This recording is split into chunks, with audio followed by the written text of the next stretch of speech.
एक बार पुनः सभी का स्वागत। अपादान कारक सूत्र विधायक सूत्र है, फलक पर दिख रहा है, पंचमी विभक्ति। तो अपादान कारक के पारिभाषिक सूत्र को देखते हैं फलक पर। ध्रुवम अपाये पादानम, ध्रुवम अपाये अपादानम, अर्थात जो निश्चित है, स्थायी है, ध्रुव है, अटल है, उससे अपाय होने पर, विश्लेषण होने पर, अलग होने पर अपादान होता है। मतलब अपादान यहाँ संज्ञा हुई। निश्चित से अलग होने के अर्थ में अपादान क्रिया के आधार में अपादान कारक प्रयुक्त होता है। यह पारिभाषिक सूत्र है। तो इसका उदाहरण हम आगे देखें। पंचमी अपादाने, इस सूत्र से अपादान में पंचमी का विधान किया गया है। लघु सिद्धांत कौमुदी में बहुधा यही उदाहरण है सूत्र के साथ। इससे इतर हम जब अभ्यास करते हैं तो अनेकों हजारों उदाहरण हमारे सामने होते हैं।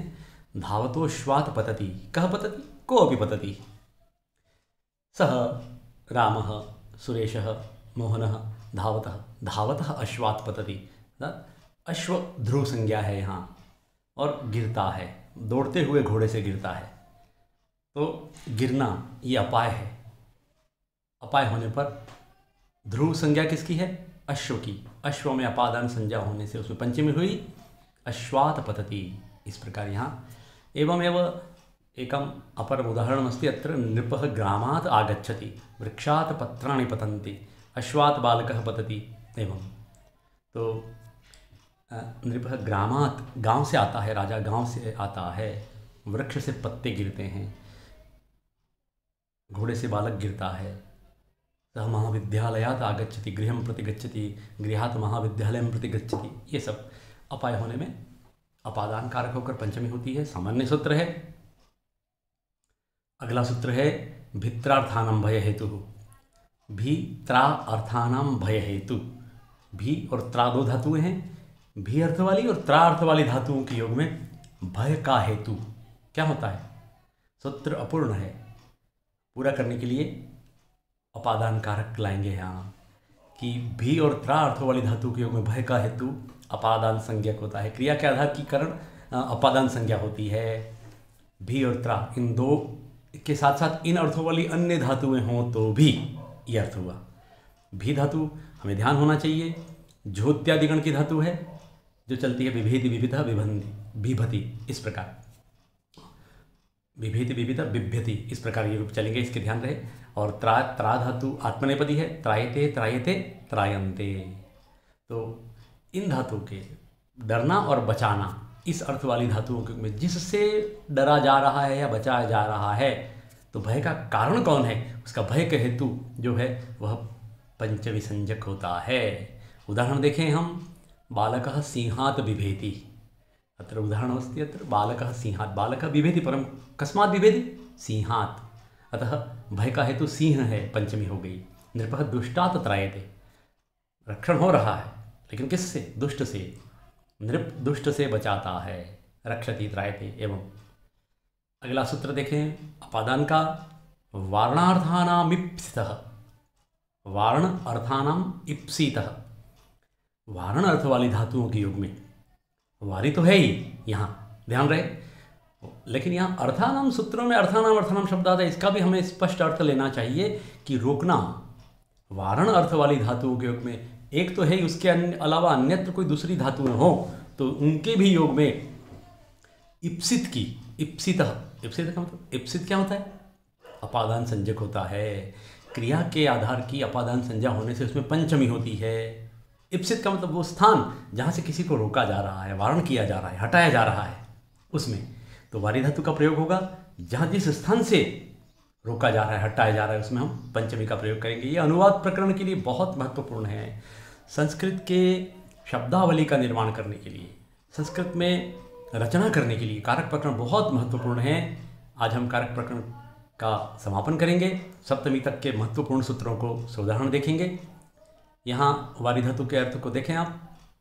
ये बेहतर नोट्स हैं उन विद्यार्थियों के लिए जो संस्कृत व्याकरण के द्वारा अधिक से अधिक नंबर प्राप्त करना चाहते हैं, चाहे वो डिग्री की परीक्षा हो, स्नातक की हो, स्नातकोत्तर की हो, या जो प्रतियोगी परीक्षाएं हैं, उन सब में यही वो मूल सूत्र हैं। इसलिए आप इस लिंक को बचा के रखें। ये बहुत शानदार मेरी ही पुस्तक है अपनी, उसी की PDF आपको प्रस्तुत की जा रही है। ये देखें उदाहरण, वारणार्थानां विपसितः के 3 उदाहरण आपके सामने दिख रहे हैं। कृषकः यवेभ्यः गां वारयति। गां में तो विभक्ति हुई द्वितीया, कर्तुरिप्सिततमं कर्म।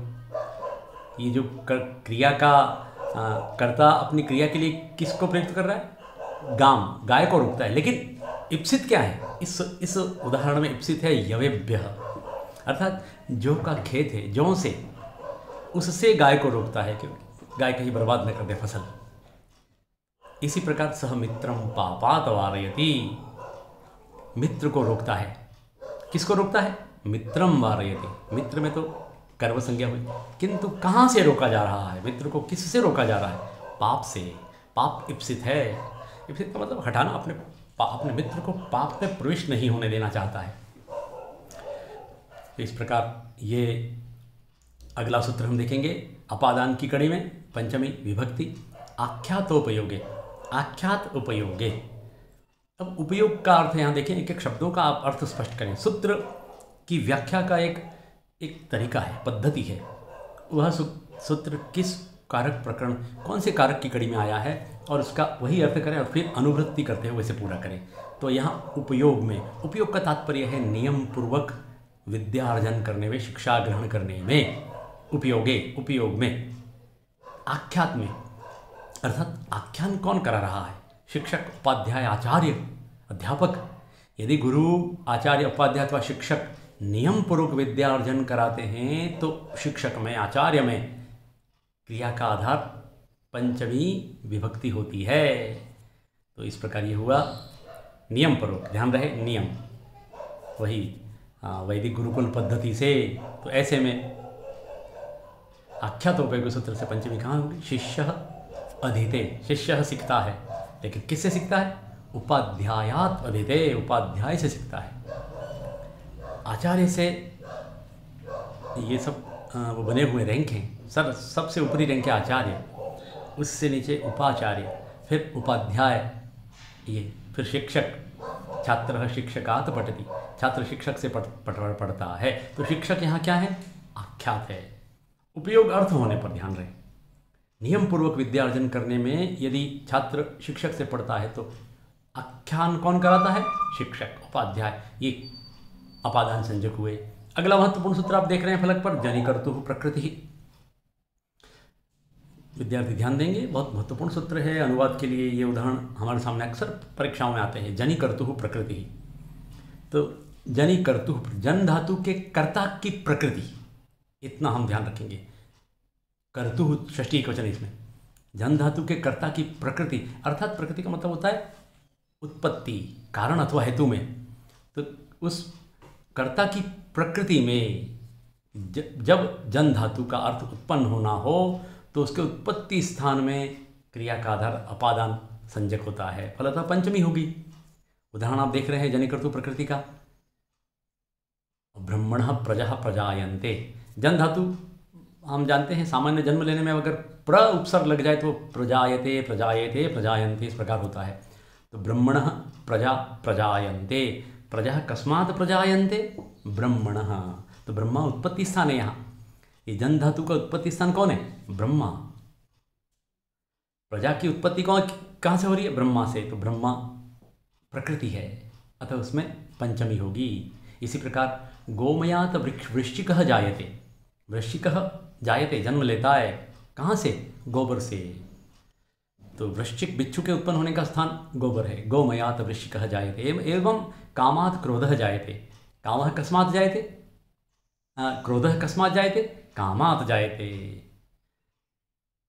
कामात् क्रोधो भी जायते। गीता मध्ये सूक्ति अस्ति, ध्यायतो विषयान् पुंसः संगस्तेषु जायते, संगात् संजायते कामः, कामात् क्रोधो भी जायते। क्रोधात् भवति सम्मोहः, सम्मोहात् स्मृति विभ्रमः, स्मृति भ्रंशात् बुद्धिनाशः, बुद्धिनाशात् प्रणश्यति। बहुत सुंदर है। इसी क्रम में अगला सूत्र है भुवः प्रभवश्च।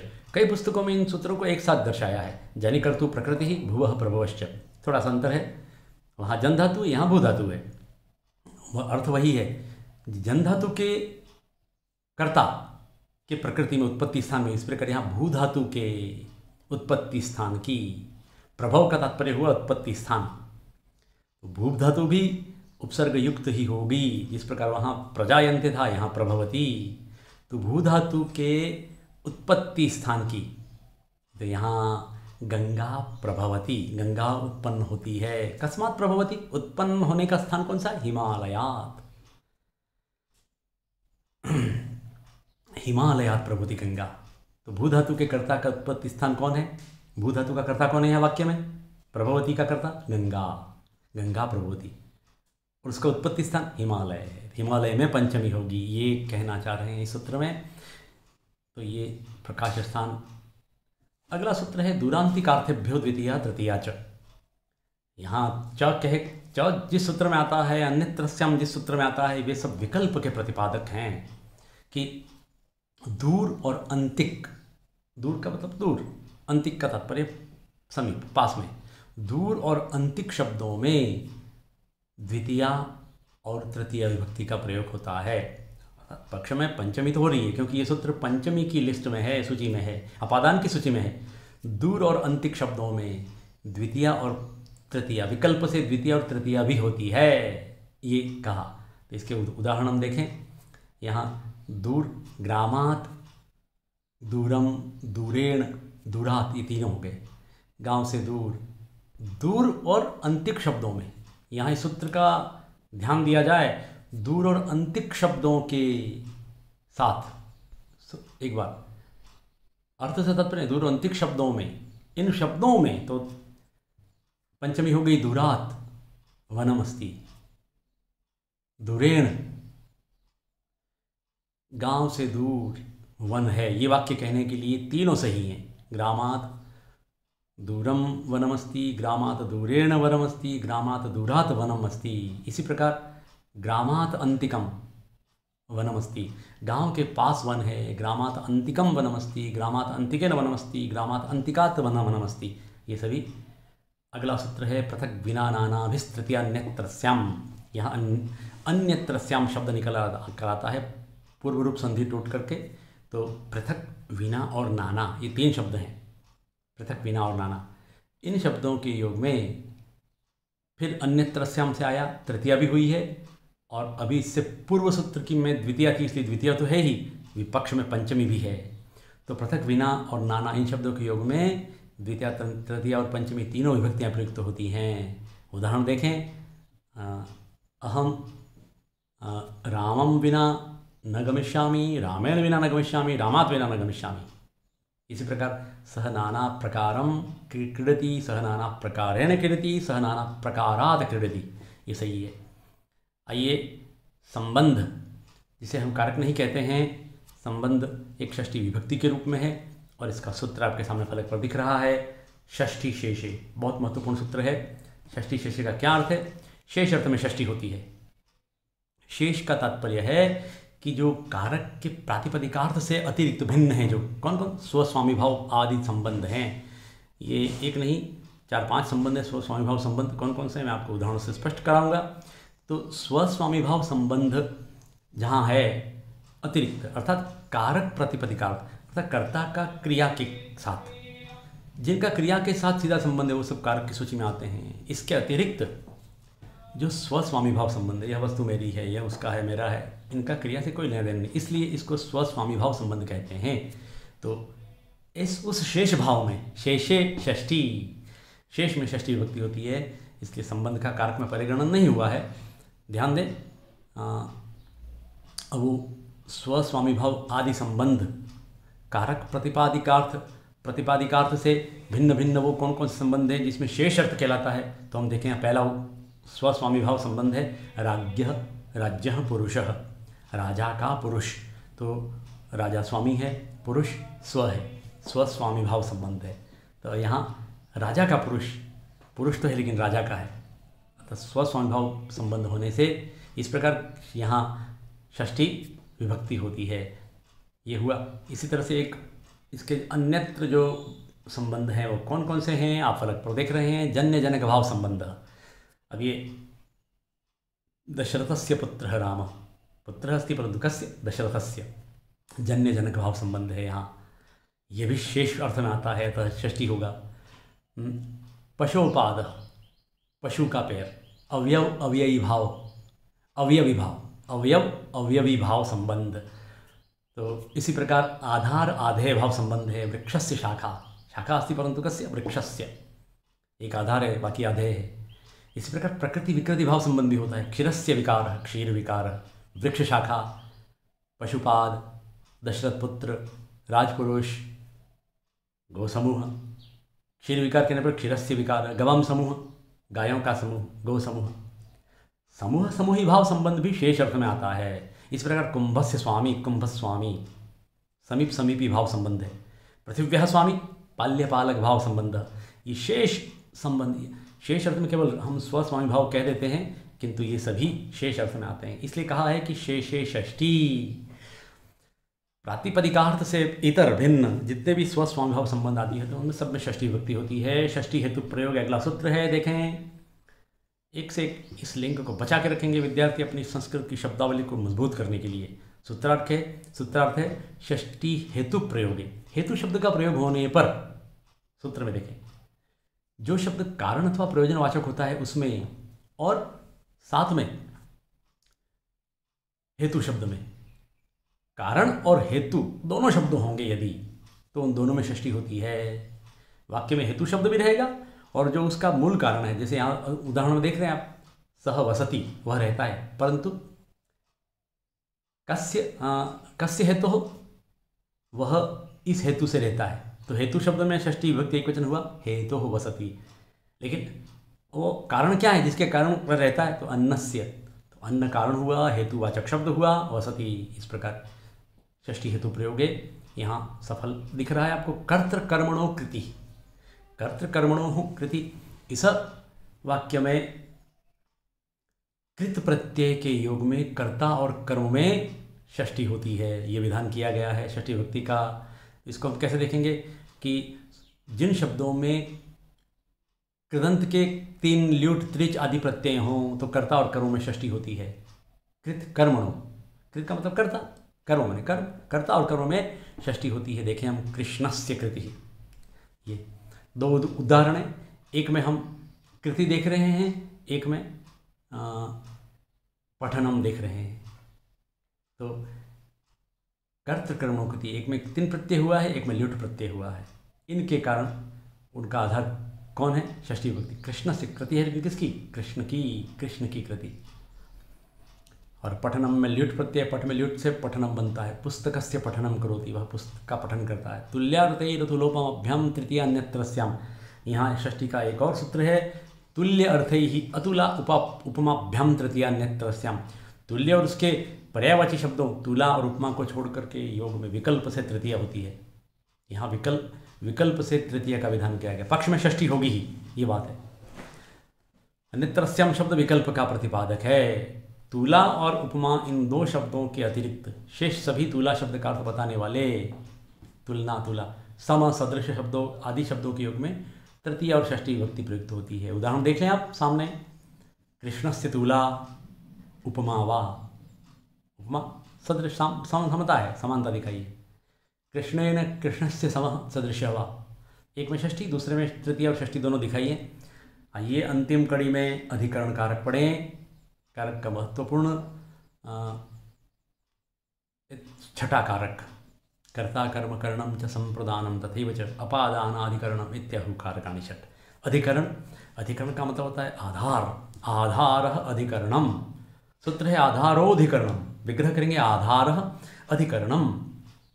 जो आधार है वह अधिकरण संज्ञक होता है, अर्थात किसी क्रिया के आधार को अधिकरण कहते हैं। तो यहाँ कर्ता और किसी के द्वारा किसी क्रिया का आधार जो होता है वो 3 प्रकार का होता है। कौन कौन सा होता है हम देखें।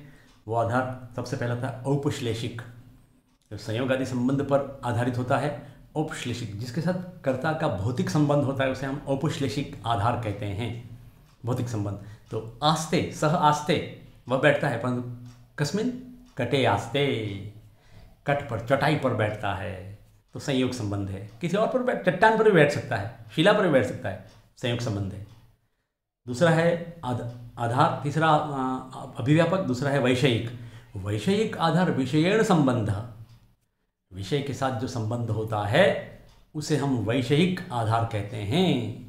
स्थाल्यम पचति, पकाता है, ओदनम पचति, किसमें? स्थाल्यम, थाली में, स्थाली। तो ये आधार वैषयिक है। इस आधार में कर्ता का बौद्धिक संबंध होता है केवल, और जिसमें व्याप्य व्यापक भाव संबंध होता है उसे हम अभिव्यापक कहते हैं। वैषयिक में हम बौद्धिक संबंध कहने, मोक्ष इच्छा अस्ति, ये उदाहरण लेते हैं। मोक्ष में इच्छा है, ये भी है, तस्य मोक्ष इच्छा अस्ति, स्थलम पचति। अब अभिव्यापक संबंध कहने पर अभिव्यापक ये और मोक्ष में इसका उदाहरण लिया जा सकता है, सर्वस्मिन् आत्मा अस्ति। वैषयिक का उदाहरण स्थल्यम पचति है, किंतु अभिव्यापक का उदाहरण ये सर्वस्मिन् आत्मा अस्ति, ये ठीक बैठेगा। तो तीनों आधार इस प्रकार से औपश्लेषिक, वैषयिक और अभिव्यापक, ये तीन प्रकार के आधार होते हैं। अतः आधार की अधिकरण संज्ञा होती है। ये बहुत महत्वपूर्ण सूत्र है। यस्य च भावेन भावलक्षणम, ये संस्कृत व्याकरण में बहुत महत्वपूर्ण रखता है सूत्र। अक्सर परीक्षाओं में, व्याख्याओं में इसको पूछा जाता है। यस्य च भावेन भावलक्षणम, भाव से भाव लक्षित होता है, जिसका भाव से भाव लक्षित होता है, लक्षण होता है। अर्थात भाव से भाव लक्षण का मतलब एक क्रिया से दूसरी क्रिया, क्रिया से क्रियांतर, अर्थात दूसरी क्रिया लक्षित हो तो उसे हम वहाँ पर कारकजन्य सप्तमी विभक्ति, अधिकरण कारकजन्य सप्तमी विभक्ति के ऊपर कही जाती है। एक क्रिया से दूसरी क्रिया होने पर यदि पहली क्रिया दूसरी क्रिया का आधार बनती है तो देखें उस कर्ता में अधिकरण कारक सप्तमी का भी। लेकिन इसमें ध्यान रखना है कि पहली क्रिया का जो कर्ता है उसमें और क्रिया में, पहली क्रिया यहाँ है रामे वनम, रामः वनम गतवान या गतः, राम वन में गए, तत्पश्चात पुनः किम अभवत्, दशरथः दिवंगतः। तो यहाँ इस वाक्य को एक करके जोड़ दिया जाए कि रामे वनम गते दशरथः प्राणान अत्यजत। राम के वन जाने पर, अगर राम वन नहीं जाते तो दशरथ उस समय दिवंगत नहीं होते, दशरथ ने प्राण त्याग दिए। तो राम का वन जाना भावेन भाव लक्षणम, एक भाव से दूसरा भाव लक्षित होता है, एक क्रिया से दूसरी क्रिया होती है। तो पहली क्रिया हुई गते, उसमें सप्तमी, और उसका कर्ता कौन है? राम, उसमें भी सप्तमी, रामे गते। ये सूर्ये अस्तंगते, सूर्य के अस्त होने पर सर्वे बालकाः गृहम् अगच्छन्, सभी बालक घर गए। सर्वेषु गतेषु सा हसति, सबके जाने पर वह हंसती है, सबके चले जाने पर। सूर्यम अस्तंगते सा क्रीडति, सूर्य के अस्तंग पर वह खेलती है। ये अगला सूत्र है षष्ठी च अनादरे, और अनादर अर्थ में च, और अनादर अर्थ में, अनादर अर्थ में हो, अनादर का तात्पर्य है जिसका तिरस्कार करके कोई कार्य किया जाए तो वहाँ षष्ठी होती है। सूत्र सप्तमी में है, अधिकरण कारक में है, च विकल्प का विधान करता है। ध्यान रखें कि च आने पर विकल्प से षष्ठी, पक्ष में सप्तमी। तो अनादर अर्थ, तिरस्कार अर्थ द्योतित होने पर विकल्प से षष्ठी, पक्ष में सप्तमी विभक्ति होती है।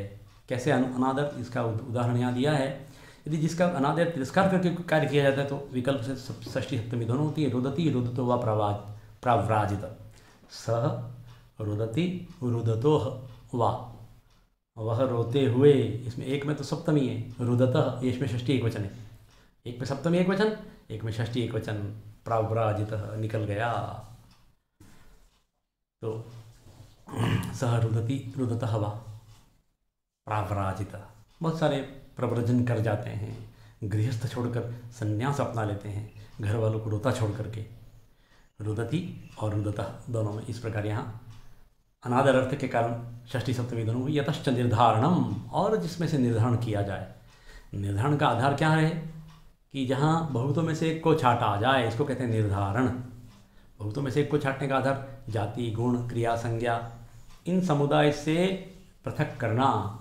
एक देश का निर्धारण अथवा पृथक्करण किया जाए तो उसमें अधिकरण कारक प्रवृत्त होता है। सप्तमी विभक्ति होगी कि जहाँ पर जाति गुण क्रिया अथवा संज्ञा के द्वारा किसी वस्तु का अपने समुदाय से, समूह से किसी को अलग किया जाए। तो हम चारों के उदाहरण देखते हैं। यहाँ देखें आप, पहला उदाहरण जैसे जाति का है, नृणाम नृषु वा ब्राह्मण श्रेष्ठ। ब्राह्मण श्रेष्ठ, ब्राह्मण विप्र श्रेष्ठ, लेकिन किस में? नृणाम श्रेष्ठ। नृणम भी सही है, नृषु भी सही है। गवाम गोषु वा कृष्णा बहुक्षीरा। कृष्णा गौस्थी सा कृष्णा बहुक्षीरा, बहुत दूध वाली, दुधारू है। लेकिन किन में? कृष्णा किन में? गोषु कृष्णा बहुक्षीरा एवं गवाम कृष्णा बहुक्षीरा, दोनों सही है। गुणवाचक शब्द से देखिए, जाति गुण क्रिया, क्रिया की गच्छताम गच्छत्सु वा धावन शीघ्र, ये भी है। छात्राणाम छात्रेषु वा मैत्रः पटु, छात्रों में। तो यहाँ हिंदी अर्थ में हमें का के की नहीं लगाना है, एक विद्यार्थी ध्यान रखें।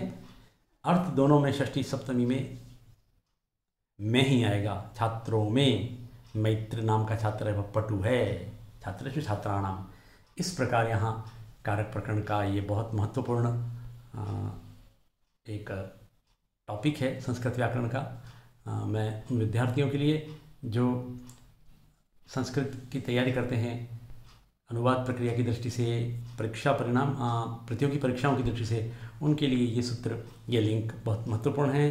अवेयर के रखें। आप इसे सुन भी सकते हैं, जब चाहें तब इसको अपने मोबाइल में चाहें देख सकते हैं। इस तरह से ये कुल मिलाकर 3 वीडियो के माध्यम से मैंने कारक प्रकरण को आप तक पहुंचाया है। आगे ये यात्रा जारी रहेगी। सभी उन संस्कृत प्रेमी अध्येताओं के लिए जो संस्कृत को अपना आधार बना करके अपनी शब्दावली को उन्नत करना चाहते हैं, सभी को परीक्षाओं की अग्रिम शुभकामनाएं। आप अच्छे अंकों से उत्तीर्ण हो। माँ भारती आप सभी का पथ प्रशस्त करे। ओम।